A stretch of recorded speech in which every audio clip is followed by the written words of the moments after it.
జగన్ బద్ధకమే కూటమికి శ్రీరామ రక్ష.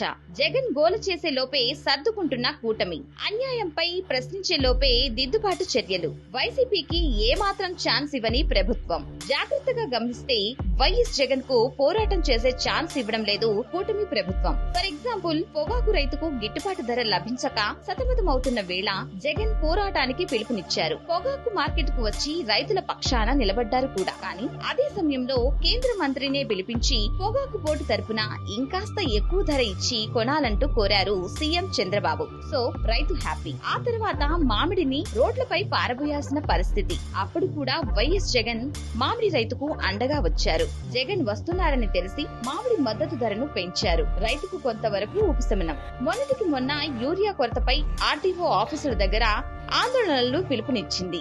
బట్ ప్రభుత్వం మాత్రం యూరియాను తగ్గించి వాడితే బస్తాకు 800 రూపాయలు ఇస్తామని ప్రకటించారు సీఎం చంద్రబాబు. ఇలా ప్రతిసారి వైసీపీని డిఫెన్స్ లో పడేస్తూనే వస్తున్నారు.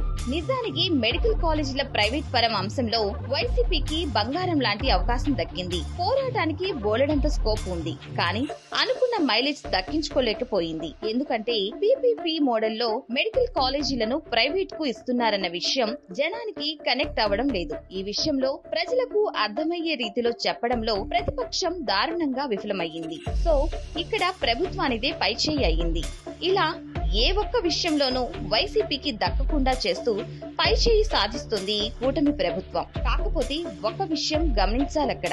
ఎక్కడ జగన్ రియాక్ట్ అవుతారో, జనంలోకి వస్తారో, ఎక్కడ పోరాటాలు చేస్తారోనని ప్రభుత్వం చాలా జాగ్రత్త పడుతుంది. ప్రతిపక్షానికి మైలేజీ దక్కకుండా చేస్తుంది. ఈ విషయం తెలుసుకోలేకపోతున్న జగన్ ట్వీట్లు, ప్రెస్ మీట్లకే పరిమితం అవుతున్నారు. జగన్ కదిలితే ప్రభుత్వం స్పందిస్తుందని తెలిసినా చేతగాని వాడిలా తాడేపల్లి, బెంగళూరులోనే ఉంటున్నారు. ఇప్పటికైనా ప్రజా సమస్యలపై పోరాటానికి దిగాలని వైసీపీని ప్రశ్నిస్తోంది భారత చైతన్య యువజన పార్టీ.